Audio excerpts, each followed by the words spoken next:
All right. So I guess we're all ready to go. So back in late July, Cascade PBS state politics reporter Laurel Demkovich and I sat down with Stuart Elway, head of Elway Research and the pollster behind the Cascade PBS Elway poll. It's a collaboration that's been around since 2018. But the Elway poll, that's been around for way longer. Well, Elway poll has been publishing since 1992. We were there, naturally, to talk about the latest poll, for which Stuart and his team asked Washington voters about their outlook on the state, the legislature, and the governor. The full analysis is available for anyone to check out on cascadepbs.org. But fundamentally, there's one major takeaway. The vibes are bad. So big picture, what did the poll results show? Basically that voters are pretty unhappy and apprehensive about the future and sort of disconnected, if you will, from government and not happy with either the governor or the state legislature, which is somewhat surprising since they both got elected with rather large margins just, a few months ago. We do this thing called the Voter Outlook Index that we ask people, how do things look to you over the next year? So it's a near-term future for the country, for the state, for your community, and for your household. And then we put that all together into an index, and the index hit its second lowest point in the 32 years I've been doing this. And for the first time, the household, the community, and the outlook for the state were underwater. That is, more people said things look worse than look better. And that's never happened since we've been doing this. And then not only that, and this was the sort of the thing that really jumped out, the outlook for the state was lower than any of those four components over the last 32 years. So this is really striking. This was the lowest rating for the state since Stuart started asking this particular question over 30 years ago. And the state rating was the lowest that people gave any of these categories ever in the history of the Elway poll. Because Cascade PBS teams up with Stuart Elway on the poll, reporter Laurel Demkovich was able to follow up and talk directly with some of the respondents. Do you have a sense, based on those conversations, what we could glean from this low outlook? What are people telling you about that? I think it definitely depends on, who you're talking to, kind of what they're upset about varies. The Democratic folks who I've talked to, were upset with kind of how things laid out in the budget in terms of too many cuts versus not enough taxes on the wealthy, for example. The folks on the other side of that who tend to vote Republican are not happy with any taxes. So we're pretty unhappy with the legislature approving those and ultimately Governor Ferguson signing off. And the folks in the middle, I think, feel similarly. The state budget is kind of the thing that, or I guess taxes is the thing that comes up the most. People have a lot of feelings about that. So yeah, respondents felt very pessimistic, record-breakingly so, about everything in this poll. And when it came to how they felt about Governor Bob Ferguson, that set another record. We asked a 4-point question. How would you rate the job he's doing? Excellent, good, only, fair, or poor? And if we combine excellent and good, that's 32%. If we combine fair and poor, that's 53%. For contrast, in the November 2024 election, Ferguson won 55% of the vote. In this poll, only 32% say he's doing an excellent or good job. Those are the lowest, again, another lowest, the lowest numbers for any governor at the 6-month mark going back to Mike Lowry, which is a long time ago, for 5 administrations ago. Yeah. So again, the history of the Elway poll, this is the lowest rating you've seen for any Washington governor? At the 6-month mark, yes. Wow. Based on your experience, Stuart, doing this for so many years and kind of watching voter attitudes change and seeing a number of different administrations, what are your thoughts about why specifically voters are disapproving so much of Governor Ferguson right now? I think part of it is he's caught in the times. When we talk about 1985 and really prior to about 2000, we weren't nearly so polarized politically or ideologically as we are now. And you can pretty much predict a lot of answers just by party. The other, I think it may be partly because, he's trying to steer a middle ground. At the very beginning of his term, he made some Republicans happy, but scared the Democrats and made them unhappy. At the end, it was reversed. So by the end, both Republicans and Democrats were unhappy for different reasons. It's a curse of trying to be in the middle. You get hit by trucks going both ways.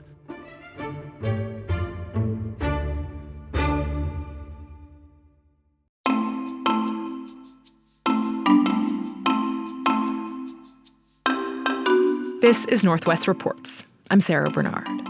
So, bad vibes all around right now. And to state the extremely obvious, it's a very rocky and uncertain time for Washington state and for the country.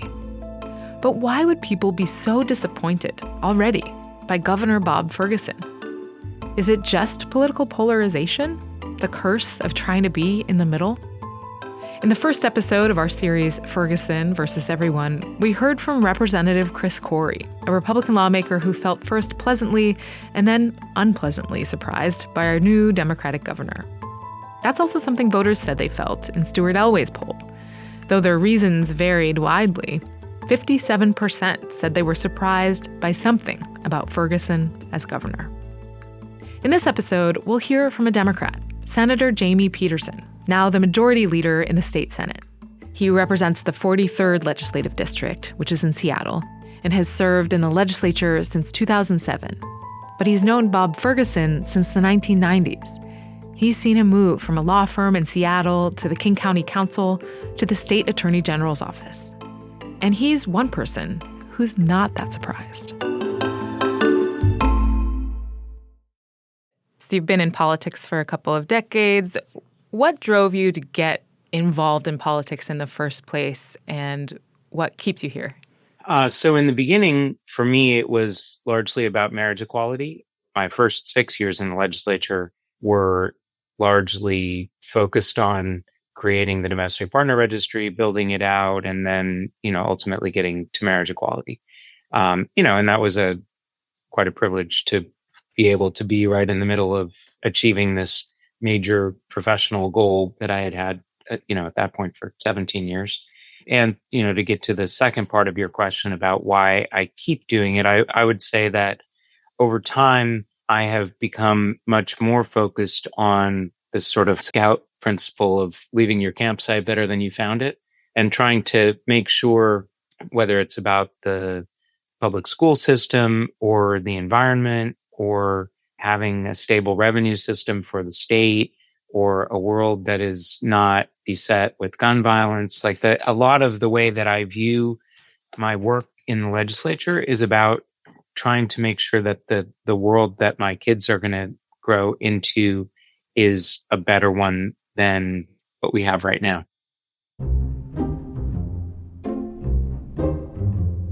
I'm just curious, because you've been here for a couple governors now, if you can talk a little bit about historically with Governors Gregoire and Inslee, kind of what your relationship was with their offices. Yeah, so I guess I would say I worked, particularly for a young legislator, I worked pretty closely with Governor Gregoire. Part of that is because I knew her when she was the Attorney General, and we collaborated on, including marriage equality, on a variety of things. Well, it's funny, I'm actually going to meet her for coffee here next week in her different capacity. But my relationship with Governor Gregoire has always been close and warm. I had a fine relationship with Governor Inslee, but was not as close with him. The issues that he cared about the most overlapped only slightly with the issues that I was really working on in the legislature. I would say one place where we did have a substantial overlap was on gun violence prevention. And so I had a fine relationship with him, but I wasn't a close confidant of his and didn't interact with him a ton over the years. Now, Bob, ironically, even though he's the newest governor, I have known the longest. because we were associates together at Preston. And I got there in 95 and he arrived in 96. So we had 6 years or so of overlap and working together in that capacity. And then I had more limited interactions during the years when he was on the King County Council, but then have, pretty regularly interacted with him as Attorney General, and then obviously much more as governor. So you've known Governor Ferguson for a long time, since long before he was a governor. Just curious, how would you describe the Bob Ferguson that you've known over the years prior to him becoming governor? Who's the Bob you knew? I think Bob has always been pretty intense, like really bright, very focused, pretty ambitious. I would say anybody who was surprised this year by his positions on taxes, for example, has just not been paying attention to Bob through his legislative career. He I think just deeply in his core believes that we have an incredibly high responsibility to make sure that taxpayer dollars are used wisely and frugally, right? And that was who he always was when he was on the King County Council. I mean, he, to the great frustration of a lot of Democrats, he regularly teamed with the Republicans on budget issues and would cut things in King County government. And I mean, maybe it's partly political strategy, but I think it's mostly just because he really believes that we shouldn't raise taxes unless we need to, and that we are the fiduciaries to make sure that when we have tax dollars, that they're used well.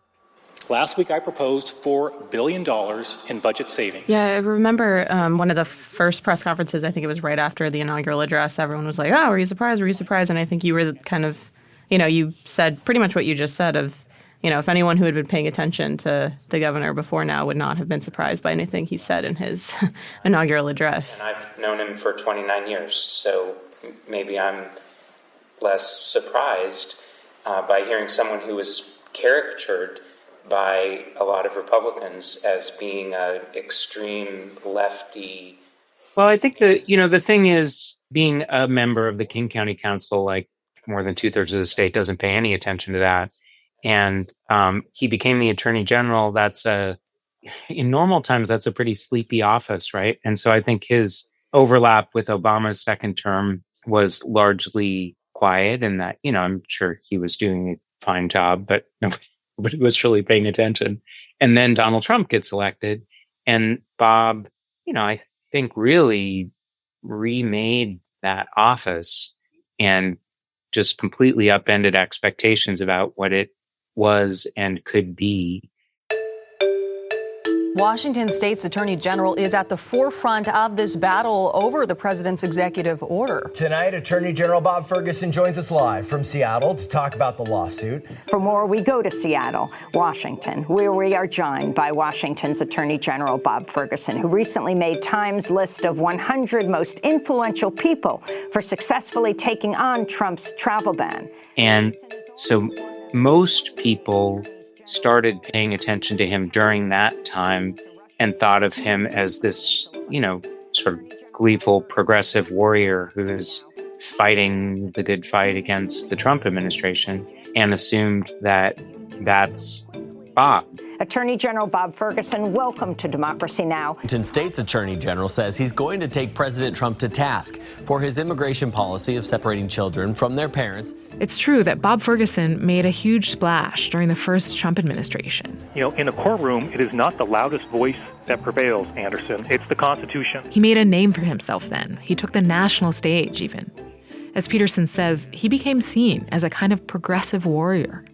People saw him that way and remember him that way. Here today to discuss President Trump's cruel and unlawful decision yesterday to end the Deferred Action for Childhood Arrivals program, well known as DACA. Expectations are everything. We're here today to announce that we will shortly, after this rule is published, be filing a federal lawsuit in the Eastern District of Washington challenging this transparent attack on Planned Parenthood and assault on Washington women. And that's a part of Bob, right? I mean, I think he deeply cares about access to reproductive choice and that's legitimate. And he dove into those fights with full enthusiasm. My team, we worked all of that weekend, and by Monday afternoon, we'd filed our complaint in federal court. But it's only a part of Bob. We're all complex human beings that have a lot of parts that may or may not seem logically connected to people looking in from the outside.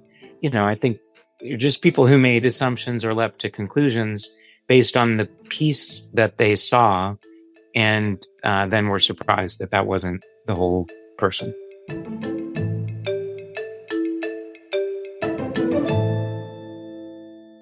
As we talked about earlier, that big surprise for Democrats first showed up during the governor's inaugural address. We cannot simply assume that government's role is to do everything it has always done while continuing to add new programs and responsibilities every year. Yeah, I mean, that inaugural address, I think, was interesting, from the outside, too, because of the way, for example, the Republican caucus kind of got up and said, wow, we love this. And so what do you think your Democratic colleagues were thinking? When you go to see a movie and it's a 3-star movie, right, out of 4, in my experience, your perception of the movie totally depends on whether you went in thinking it was going to be a 2-star movie or went in thinking it was going to be a 4-star movie, right? And the same movie, you could have one person who's bitterly disappointed because it wasn't great, and that was what they were expecting or hoping for. And another person who goes in and is like, wow, and we're super excited. Governor Inslee, I think, had a pretty difficult relationship with the Republicans through almost all of his tenure in office. And so when Republicans, who would just frown and growl and whatever through all of his addresses to us, heard someone who was actually interested in having a conversation and reaching out to them, then I think, that's like seeing a 3-star movie and expecting 2 stars or 1 star, right? So they were excited by that. But as we heard from Representative Corey in the first episode, over time, that excitement dissolved. It sounds like in the end, the fact that he essentially signed off on the budget and nearly all of the taxes that the legislature sent to him was very disappointing to them. And they felt like it was contrary to how he had represented himself and whatever. And then in parallel, I think there were a lot of Democrats who had been anxious and were ultimately surprised that he did go along. I guess I wasn't particularly surprised by either part of it. Peterson says looking back at Governor Ferguson's early political career might help explain his approach. A little bit of history, Bob ran against Cynthia Sullivan, who was the longtime chair of the King County Council in 2003. And, she had been on the council for 20 years, was the darling of the King County Labor Council, and everybody thought was unbeatable. And he doorbelled 20,000 homes or something and beat her and totally shocked the world. The county council was partisan at that point, and it was a 7-6 Democratic majority. He was not warmly received by his Democratic colleagues on the county council, who were, upset that he had challenged and then beaten one of them. And, he turned around and teamed up with the Republicans to pass a charter amendment in King County, reducing the size of the county council from 13 to 9. And, I think they were pretty angry at him about that. But, see my previous point about his commitment to fiscal discipline and thinking why do we need 13 council members? Anyway, I guess all that to say, for Bob, I think there's just a really long-term muscle memory about the benefits of maintaining good relationships across the aisle, right? I think that's the mindset that I brought to listen to the inaugural address. And so it wasn't surprising to me. And it was, I thought, a pretty decent strategy for him to try to develop those relationships and highlight areas where it would be possible to work together.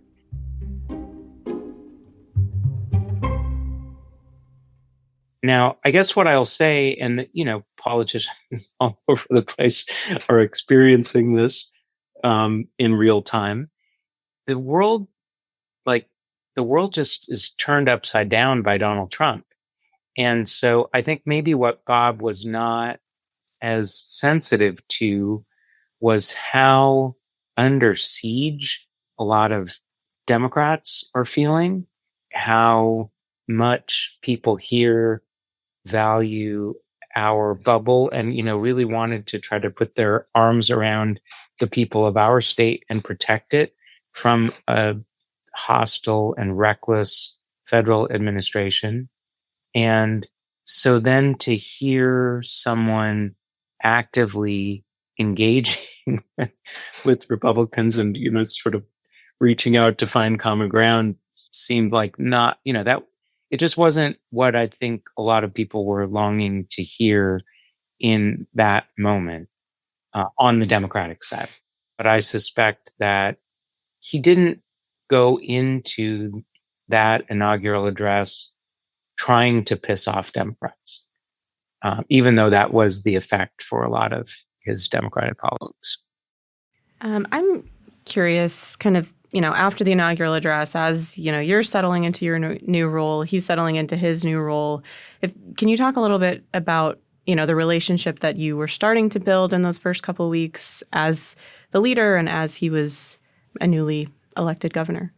Yeah, I mean, I will say it was a little rocky at the beginning for us because I think he was surprised and hurt by the reaction to his address, and that and that he just, I don't know. And in the beginning of the session, like after the ceremonial stuff in the first week, he had a state government to run, right? And he was off kind of doing his own thing and learning his job. And we were, in the beginning of the legislative session, we got hundreds, thousands of bills that are being introduced, and committees are working hard and trying to process those. And I think it's just natural that there's not as much interaction as there is later in the session. Though, as we mentioned in episode 1, Ferguson did start meeting with Republican leaders pretty early on. Over the course of, some weeks, we started having more and more regular communication. And I think in the end that worked out well. We really started to be able to hear each other and where everyone was coming from. And, obviously I think that the proof is in the pudding, right?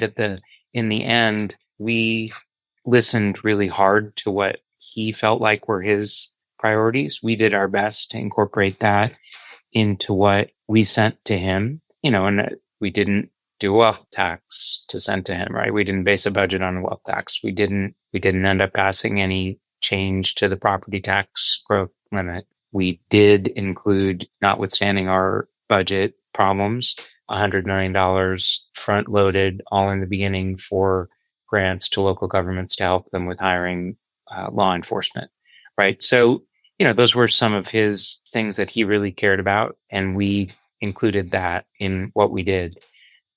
He was not inclined to support new spending on education.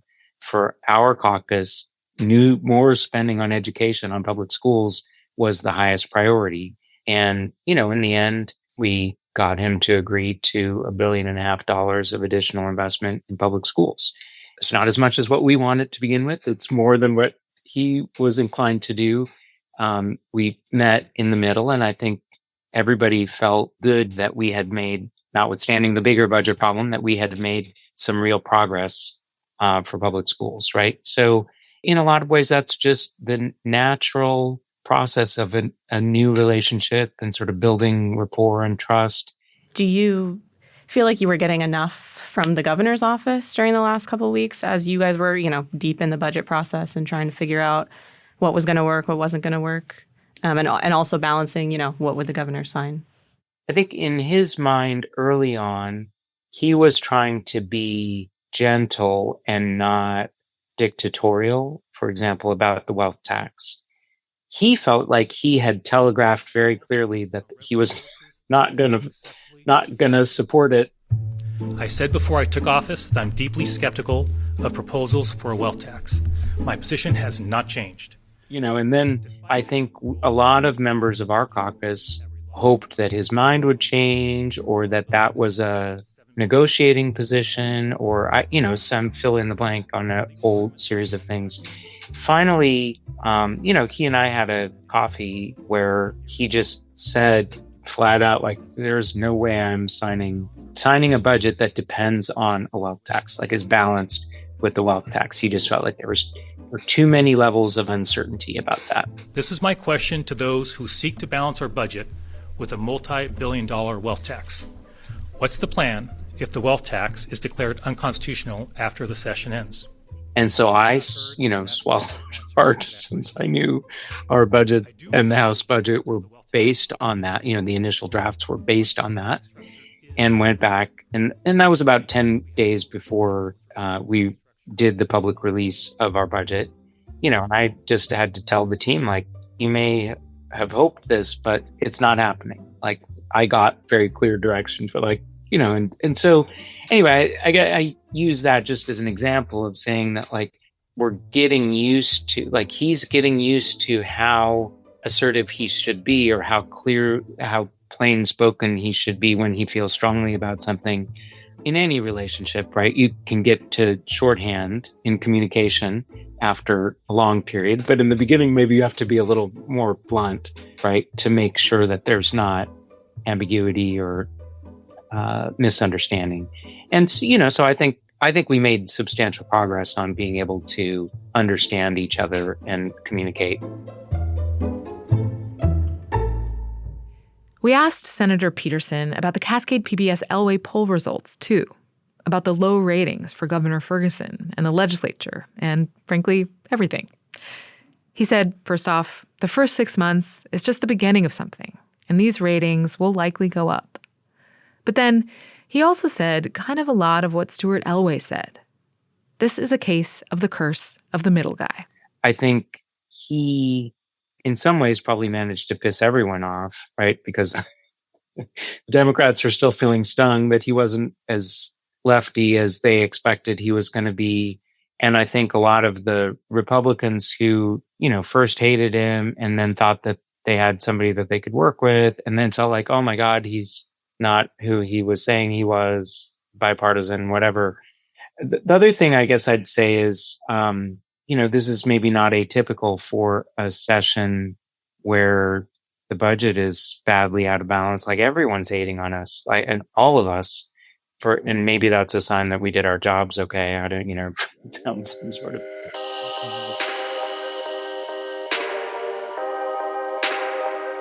Peterson says that in a time of cuts and taxes, a lot of different groups are going to be mad for different reasons. And going forward, the governor and the legislature still have a lot of work to do to get the state on solid footing. To do that, he says, communication has got to get better. More, better, sooner communication is the key. We're unfortunately not anywhere remotely out of the woods in terms of budget. But when it comes specifically to Governor Ferguson, the muddy middle ground he's found himself in is also exacerbated by another factor: his own scant communication with the public and the press. Voters or advocates or people who are tracking these things or who really care about some of these issues are not getting anything from their governor, in part because we're not getting the time to ask, or we're just getting these very manufactured responses to things that don't really actually say anything. That's next on episode 3 of Ferguson versus Everyone.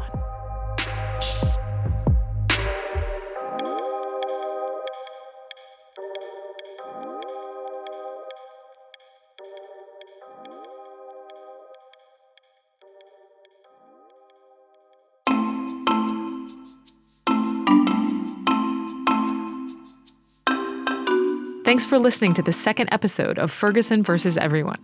Be sure to check out the other 2 episodes, which are available right now wherever you get your podcasts. You can also read Laurel Demkovich's written story on this topic at cascadepbs.org. We should note that we did reach out multiple times over the course of months to the governor's office to ask him to participate in this series, but we were not granted an interview. This episode of Northwest Reports was reported by Laurel Demkovich and produced by me, Sara Bernard. The story editor was Ryan Famuliner. Our executive producer is Sarah Menzies. Our production manager is Adam Brown. Thanks to Resti Bakal and Eric Nsumanji for their help in the studio.